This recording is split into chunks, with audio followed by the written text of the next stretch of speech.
Hi, I'm Caitlin Dubin, and this is the Rural Woman Podcast. I'm a first-generation farmer who married into agriculture. Born and raised in a city, I was so unfamiliar with where my food came from, but I was determined to figure it out. Through my journey into agriculture, I saw women who were strong but humble, often taking a back seat. To me, these women were leaders who deserved a seat at the table.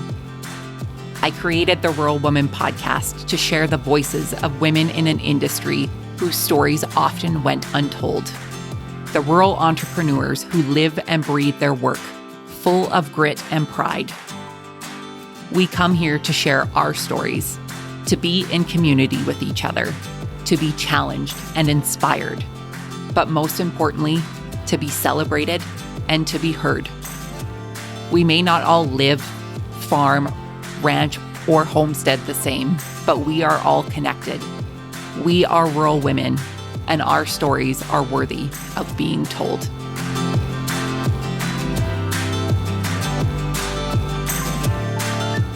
Hey everyone, welcome back to another episode of the Rural Woman Podcast. Today, you'll meet Laura Jane Boville. Laura Jane is a teacher turned farmer who loves to share her love of gardening, preserving, and cooking with everyone. After years of searching, Laura Jane, her husband, and 4 kids moved to their property just north of Winnipeg, Manitoba in 2019. Bovilles Barnyard grew into a business out of their desire to be more connected to the food and to teach others how to do the same. You are going to love my conversation with Laura Jane. She is filled with so much energy and light, and I very much enjoyed chatting with Laura Jane. Before we get to her interview, I would like to acknowledge that hopefully, fingers crossed, that we are getting close to the end of Harvest 2023, which means I have more time to sit in this recording chair.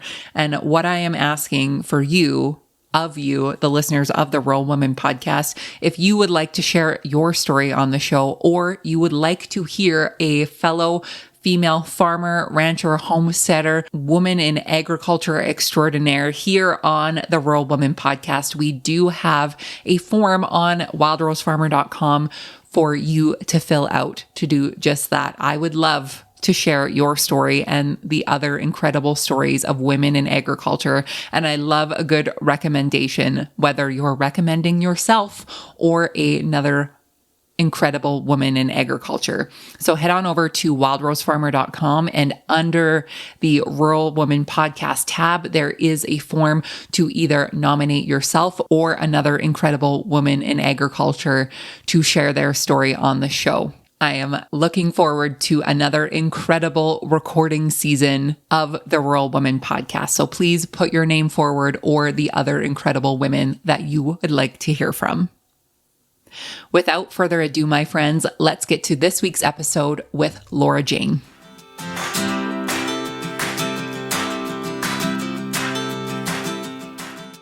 Laura Jane, welcome to the Rural Woman Podcast. How are you today? I am really good. We had rain last night and now it is sunny and makes me happy. So I love talking to a farmer who is happy about rain. Yes. Not that there's not that many farmers that aren't happy about rain, but we know if you get too much, then it's no good. So, Exactly. Yeah. We're starting off on a good foot here. Yeah. So. Laura Jane, tell us more about yourself, who you are, where you're from, and how you got your start in agriculture. Okay. So my name is Laura Jane Boville. My husband and myself and our 4 kids moved out just north of Winnipeg, Manitoba, Canada. Well, this is our 5th growing season. I used to be a teacher. I left that, and now I am a farmer, and it's lovely. It's amazing. So. And we are going to dive into all the loveliness that is a farmer, but I want to go back. You weren't a farmer before, you were a teacher, but you did grow up in a city, correct? Correct. Yes, I grew up in the city. definitely a city kid. I had like the memories of running to like farms around the city every fall and like feeding corn husks and just like loving all of the animals, loving it out there. But definitely, like if you asked 12 or 13-year-old Laura Jane, would she ever live not 10 minutes within a mall? I was like, what are you talking about? How do you live? And now you wouldn't catch me dead there. But what did Laura Jane want to do? Did she want to be a teacher? yes, in a very roundabout way, I did want to be a teacher. Teaching education is definitely where my gifting and my skills are. And I found a lot of fulfillment in education. And there was just so many things that changed and happened that I definitely felt like this is where I'm supposed to be right now. And it's wonderful. Yeah. So long story. Yes, I was a arts teacher though. So music on the stage, performing, all of the things. Yeah, that was my jam. And when I got to university, it's like, well, what else would I teach besides music? So I was like, that's what I'm the best at. I always love talking to like a fellow like high school drama nerd because, lots of people in my older, wiser years don't even believe me that I too was the drama kid in musical theater and all of the things. And look at us now, farmers behind microphones. Absolutely. It's crazy. It all comes full circle. Yeah. So growing up, what were some of your first memories around food? You had mentioned that you went and did the farm fun things with petting zoos and going to local farms, but where did you think your food came from growing up? Well, both of my grandparents had very large gardens and both did canning and preserving. And so I have very strong and very fond memories of spending time with grandparents in the gardens and helping them plant and not so much weed, and then a lot of eating the fresh veg. So in that sense, I never was like, I didn't know that corn grew on stalks or that carrots came from under the ground. But the idea of like local and like that connection to your food wasn't something that I valued. And it wasn't necessarily something that we valued as a family growing up. Like we got all of our food at the grocery store. And when grandma and grandpa had extra produce, we had some, but that wasn't like high on our family priorities. So in that sense, it feels very much like a 180 to be here now, growing a significant portion of our food. And there was a lot of time and things that happened in between then and now. And it's so fun to kind of trace that line. So was there, you mentioned there's things that happened between then and now. So what were some of like the pivotal moments for you and your husband and your family that decided that you no longer wanted to live in a city and you wanted to start a farm? Right. So I can actually trace this back to one singular moment. And it's so funny. I love telling the story because it has literally informed like the last 13 years of our lives. I was pregnant with my very first son. He was 13 as of this summer. So 13-ish years ago, I had left the house and my husband, bless his soul, cleaned the whole house top to bottom, like amazing. And I came home and in this like hormonal reaction, I walked in and the house smelled like Mr. Clean. And I had this like millennial meltdown of, we're gonna poison our babies. And it was such a like overwhelming, I have to change this. How are we not poisoning our babies? Like, how can we do this? And so I literally made a commitment at that point.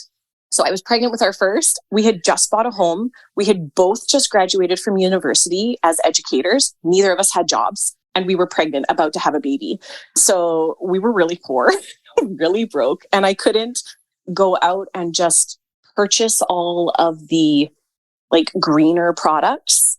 So I like deep dove into research mode. And every single time I ran out of something in my house, I didn't just go buy what I had grown up with or what I had used before. I was like, okay, let me think about let's see if I can find something non-toxic to replace it, preferably DIY because that's cheaper.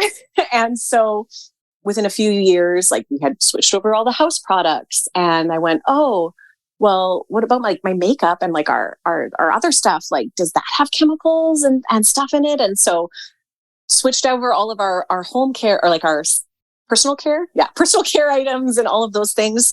And once I was done with that, I was like, well, our food has stuff in it too. And I dove into researching that. And that was kind of what kickstarted this. I had always gardened. Once we had a home, I started gardening, but I kind of went into overdrive, and I was like, well, I have to grow all of our food. And we lived in the city, and we had a very small lot, and I converted my whole backyard into garden. I had like my front landscaped with edible landscaping. And the only thing I was able to do was grow enough tomatoes for us. I didn't buy tomato products at the store. And I was like, this is great. Like, this is awesome. How do I do more? How do I do this? And so in that time, we'd also started making friends with local farmers, like-minded people, and just kind of, finding those connections. And so we had learned a friend who, if we helped them with butchering, they'd give us a discount on our chickens that we bought from them. So we learned how to butcher from them. We found people who we could buy honey from, or beef. We made all of those connections, but we still feel like we want to be more connected. We want to know exactly where everything's coming from, and you can't always know all of that. And it was getting expensive. We have 4 little mouths to feed, and trying to get everything the best, the highest qualities. It was getting expensive, and we're like, okay, what are our options here? I can work more, we could get more jobs, or we could buy a farm and do it ourselves. And so we kind of like weighed the two options, and then, landed on a farm. That was the next best thing. Right? Right. I would say, instead of getting another job, that would be a few hours a week. You've gotten a full 24/7 exactly. lifestyle. Right. Exactly. I went from working 9 to 5 for someone else to working 5 to 5, 24 hours a day for myself. Yeah. Yeah. Well, and your journey of finding the right property took some time. So can you share with us some of the challenges you faced during your 5-year property search and the process of finding the right space for your family? Yeah, it was a really long search. It was 5 solid years of looking and kind of not only just looking, but wrapping our minds fully around it. Because we'd go, like the very first we were looking, we put in 2 different offers on different properties, and things would get rejected. And we're like, okay, I guess that's not where we're supposed to be.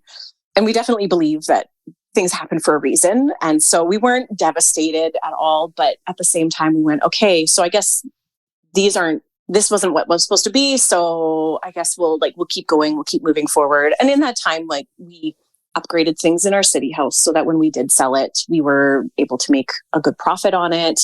We actually at that point had another child in there as well. And so it was we had a really long list of things that we wanted, not only in the house, but in the proximity that we were to our lives before, because people think I'm crazy when I tell them, but when we moved from the city, my parents were 5 minutes one way and my in-laws were 5 minutes the other. We had so much help and support, and people were like, why would you leave that? And we just felt so strongly like, this is where we are supposed to be. This is what we are supposed to be doing. And so in the end, when we did find this property, everything fell into place. I had seen it online, and then it actually ended up selling. And I was like devastated because I was like, no, I think this is our place. And anyways, that sale fell through. We ended up coming, all of those things. And so we definitely feel like this was divine intervention. Like, this is where we were supposed to be. We were supposed to have it at this time. And yeah, all of the pieces fell into place, and we moved out here. I was still teaching in the city. My husband still teaches in the city as well. And we pulled the parent by day, or teacher by day, parent by night, homesteader by the rest of the time, right? Wearing all of the hats all the time. And it was it was a lot, but we managed it. We slowly started to add things. Like the weekend we moved in, I made my husband break ground on my garden because we moved May long weekend. I was like, I am not living outside of the city and not growing a garden. Sorry. So in between moving boxes, he broke ground for me. So yeah, there were lots of struggles, but we know this was where we were supposed to land. So, well, and it's funny to me, you know, the question of why would you leave when you have the support that you do, but knowing in your heart that that support is going to follow you and show up in different ways when you are where you're supposed to be. Yeah, exactly. And yeah, people have shown up for us in huge ways. Community, you don't have to be like within this tiny little sphere for someone to still be your community, right? Like in your family, those are choices. That is time, that is like energy poured in, and proximity is nice, but that's not the only thing that matters. Absolutely. That made me a little misty. Oh, good job. The number of times I have cried while listening to your podcast, I was like, I don't know if I don't feel like I'll anyways, yeah. That doesn't need to be in there. Laura Jane, take us back to 2019. And you said, you know, you were planting seeds the May long weekend, you moved in. Take us on the journey of where Bovilles Barnyard started in 2019 and what you've grown into today. Right. So 2019, we moved, we started with the gardens, planned on the chickens, and things moved slow.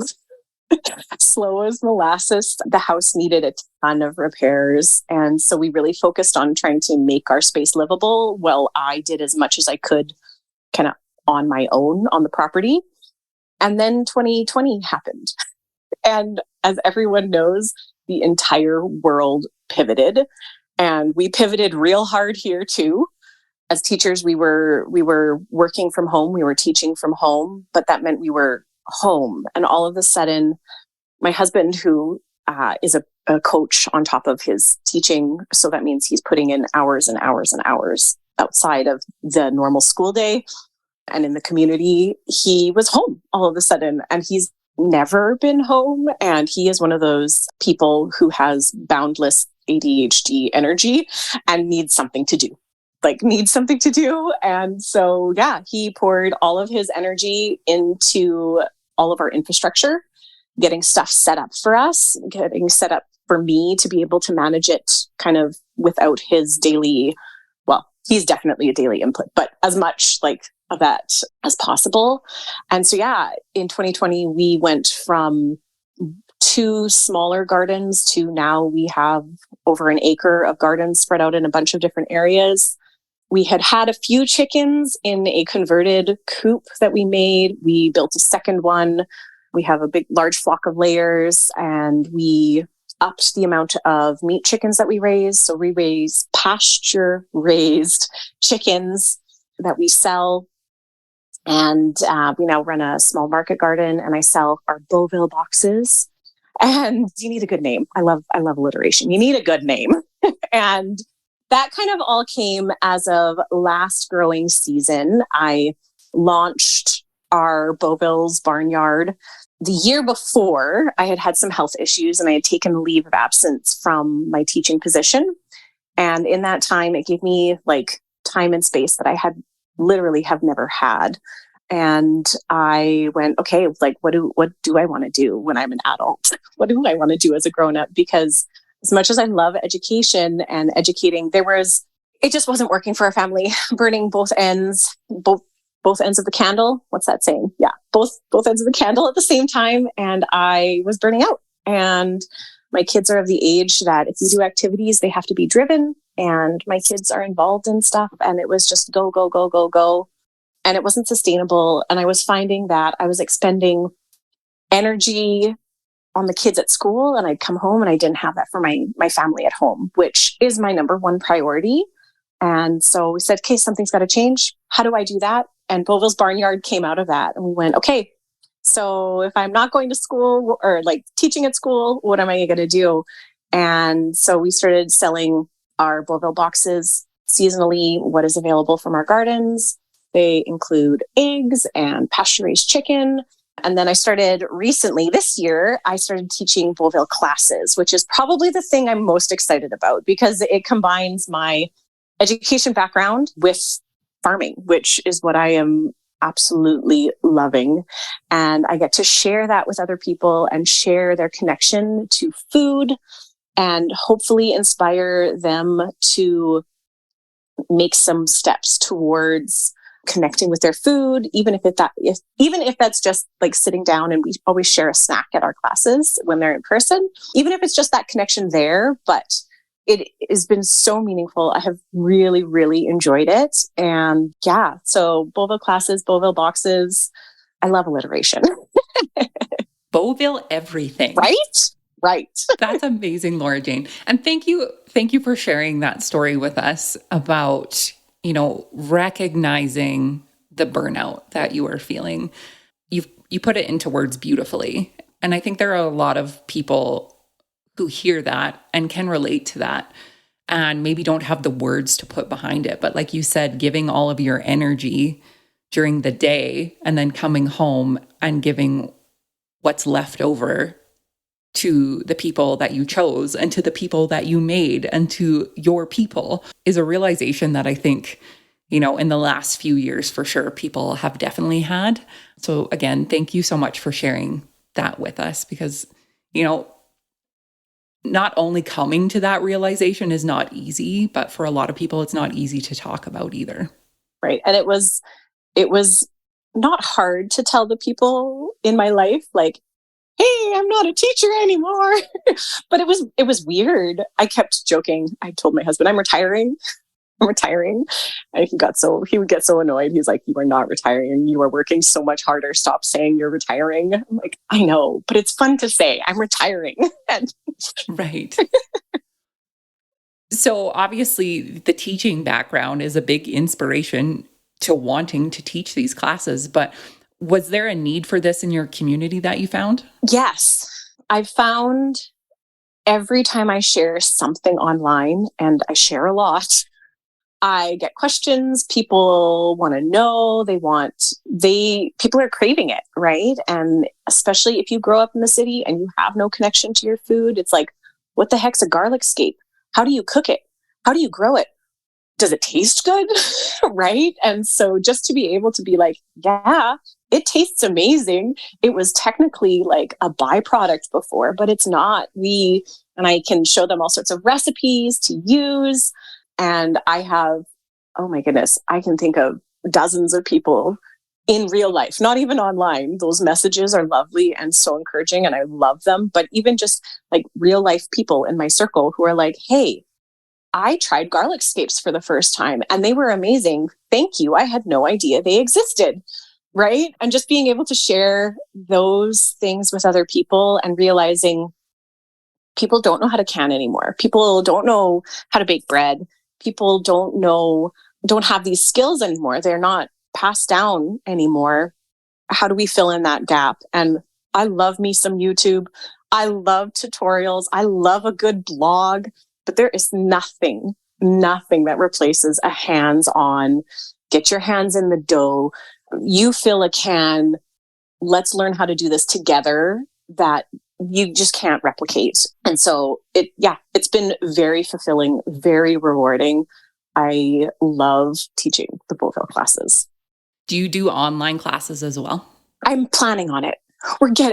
I'm working towards it. That is my goal. Hopefully this winter, I'm hoping after harvest and processing everything that I can get my brain wrapped through it. I've looked into it a few different times, and I mostly wanted to teach all of my classes in person first, work out any of those kinks, and then try and transfer that to online classes. That's my plan.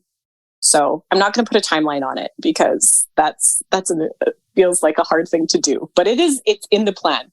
Yeah, it's a whole other beast of the internet and all of the things. But I know for me, as somebody, again, who grew up in the city, who had no idea what a garlic scape was, like, sometimes it's intimidating to ask those questions as a person who doesn't know. And so for me personally, to learn from other people who didn't know either, I feel like I have that connection with them.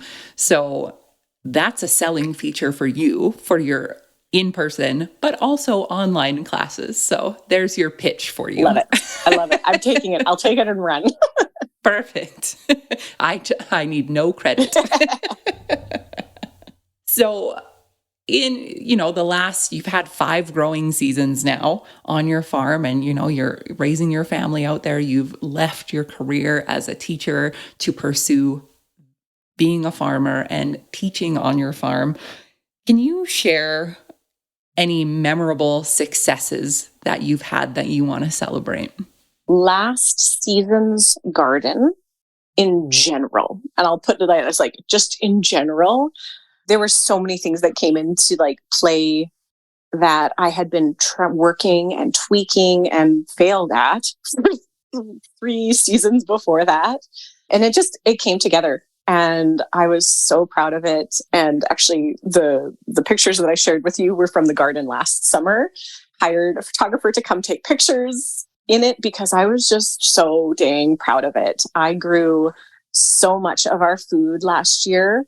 We reached a goal that we had placed for ourselves. We grew pretty much 100% of our meat that we ate as a family last year. And that was like a huge goal that we thought it would take us 5-6 years to do. And we were like, we did it in 4. This is amazing. So those are both definite successes. And I was really happy that we were able to celebrate them and eat them all year, right? It fed us, it nourished us, and it was a lot of hard work and planning that went into it, but so successful. So very happy with it. That's amazing. And I'm so glad you hired the photographer to come out and do the pictures with you and your family and your garden. And if I can encourage anybody listening, you don't need to hire an expensive photographer. Take your iPhone, take your Android phone, whatever you have, take pictures of it. Because like you said, a lot of work went into growing that. And if you just think you're a basic bee by like posting your tomatoes on Instagram, be as basic as you want. Because honestly, it's a skill that, like you said, a lot of people don't have. And in our communities and in our circles, it doesn't seem like a big deal. But for the broader community and for the people who don't know how to grow food, whether that's on a small scale or on a large scale, this is sharing where people's food comes from. And like I said, you might be a basic bitch for doing it, but I think it's pretty okay. Absolutely. It is. And you have to celebrate it. No one else is going to celebrate it for you. You have to celebrate it. Honestly, that is probably the biggest takeaway. Nobody else is going to celebrate it, right? And if they do, then those are your people, and those are the people you should have in your circles, because there's definitely the people that don't celebrate the successes that are right in front of them, whether that's other people's or their own. So we have to be our own biggest cheerleader. And sometimes that's the hardest thing to do. But, once we find that stride, even bigger things happen for us, right? Yeah, absolutely. So looking ahead, what are your future plans for Bovilles Barnyard? So getting my classes online is like very high on the list. We plan on adding sheep at some point, and eventually I'm going to convince my husband I need a dairy cow, but that's a long-term goal. But yeah, for sure, shortly we're working on fencing our back pasture so that we can put those sheep out there. I wish I could say, everyone's like, you need the goats, and I wish I was, but I think I'm a sheep person, not a goat person. I think so. I won't judge you. It's fine. I've listened to those episodes a while back, and it's always stuck in my mind. You're a goat person or a sheep person? And I was like, I'm a sheep person. I just am. I think I'd be too mad if a goat got out and ate my garden. I would be too mad. Yep. Yeah. Yeah. It happens. I have to say, all of my flower pots this year definitely got a good munching earlier on. They came back for the most part, but yeah, they definitely got a good munching. Yeah. So. But yeah, when it's your livelihood and a goat gets out, RIP paycheck. Right? Exactly. I couldn't. I would be too mad. I want to ask, how have your kids transitioned into the farm life? You had some younger kids when you started, and they've grown up living on this farm for the last 4 years. Tell us how they made that transition. So my kids are 13, 11, 9, and 5 now. So when we moved out, my youngest was 1, and she's no different. And she is a country girl through and through. I don't no concept of road safety, like all of the quintessential country girl. That is her. There's been times where we're like butchering, and she's like, "I need to come out and see when you cut off the heads of the chickens." Right? No fear. My older ones definitely didn't take time per se, but it was definitely an adjustment, especially for my oldest. Like, he couldn't hop on his bike and bike down to his friend's house anymore. But probably what sold them the most was during COVID, and he would pop in and message friends, and he'd find out they just spent the day playing video games. They had no other options, right? Playgrounds were closed. They couldn't even really be outside. And he's like, I was riding my dirt bike. We were playing in the tree fort. I was burning stuff. What would I do if I was there? So right. I think that really sold it on them. And we work hard and we play hard, right? We do have some the toys for them, and they get to live it up. They have a fabulous life, and they work hard with us. So they help out with chores. And I don't know, I hope that we are teaching them a good work ethic and how that will apply, whether they choose to live in the city or in the country. A work ethic is something you can't buy, right? That is formed. And hopefully that's what we are helping to impart upon them, and that will serve them well in their life wherever they end up. Laura Jane, what is some advice that you would have for anyone listening that wants to start a farm? Do it. Perfect. Yeah. It is so much work. It is so much more than you thought it would be. But how do you eat an elephant? One bite at a time, right? You don't start with 300 chickens, right? You start with a few. You don't start with an acre of a garden, right? You start with a few boxes, and those are all skills, and you can learn them wherever you are. In that 5 years that we were looking for our property, both my husband and I spent a significant portion of time learning. So I honed up my canning skills. I tried other preserving methods. My husband was learning about hunting. There was all sorts of things that we were doing just to try and prepare ourselves for once we got here. And the fact that we knew, okay, if we're trying to learn and do at the same time, you can do that. But it's also a great idea to learn ahead of time. So just do it. And I don't mean just do the farm. I mean, just learn those skills now so that you can apply it wherever you are. And they are transferable, whether you have 100 square feet garden or an acre.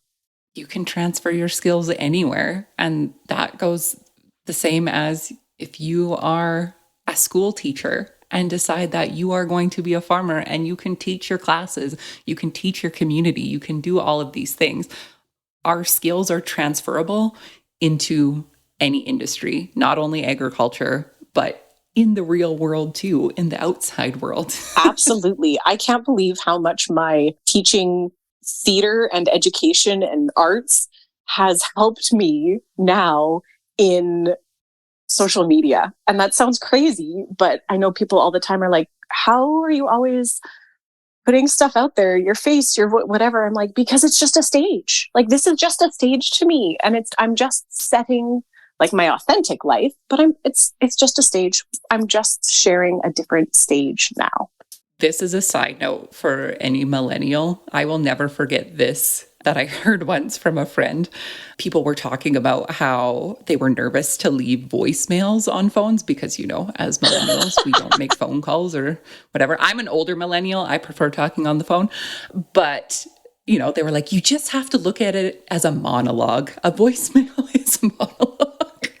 And I never forgot that. So I love that. That's for all the theater geeks that are listening. Done. Laura Jane, it has been just lovely chatting with you this morning. And thank you so much for sharing your story with us. My last question for you is, what is the most rewarding part about being a rural woman for you? Oh, the connection. And first and foremost, like the connection that has made for our family. As a family unit, we are stronger. We have learned how to work together through hard things and through good things, and we've celebrated together. And then our community, we found our farm is now a connecting place for people, and we love hosting people. And people come and they connect and they slow down and they listen to the quiet, and that connection is amazing and beautiful, and we love it. And then the connection to our food, which is huge. And we raise our animals, we raise our veggies, and we always say we care and we love on these guys, and they have a beautiful life, have one bad day. But, there's just something to be said for the fact that they're providing for us, and that it just feels so good to sit down to a supper and know, okay, the veggies that we are eating, I planted from seeds that I saved, and they have provided for us. And this chicken was raised in the sunshine and ate bugs and grass. And it's just that connection to your food is just something so, on just such a basic level, fulfilling. It is amazing and beautiful, and we just love it. Thank you again for sharing your story with us and your journey with us and your light with us today. I truly appreciate it. For the listeners who would like to connect with you after the show, where can they find you online? Everywhere. Bovilles Barnyard. So Boville's Barnyard.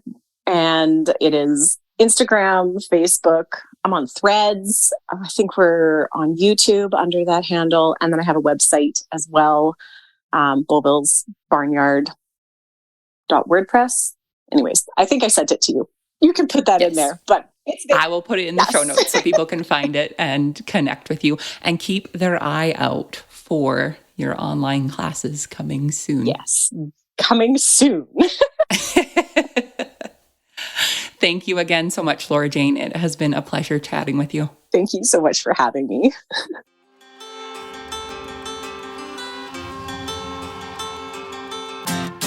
Thanks for listening to the Rural Woman Podcast. The Rural Woman Podcast is more than just a podcast. We are a community. A huge thank you to the Rural Woman Podcast team, audio editor Max Hofer, and admin support from Kim & Co. Online. A special thanks to our Patreon executive producers, Sarah Riedner from Happiness by the Acre and Carrie Munven from Laystone Farms. To learn how you can become a Patreon executive producer or other ways to financially support the show, head on over to wildrosefarmer.com to learn more. Be sure to hit the follow or subscribe button wherever you listen to the podcast to get the latest episodes directly on your playlist. And if you are loving the show, please be sure to leave a rating and review on Apple Podcasts or any other platform that accepts ratings and reviews. You can connect with us on social media at The Rural Woman Podcast and with me at Wild Rose Farmer. One of the best ways you can support the show is by sharing it. Send this episode to a friend or share on your social media. Let's strengthen and amplify the voices of women in agriculture together. Until next time, my friend, keep sharing your story.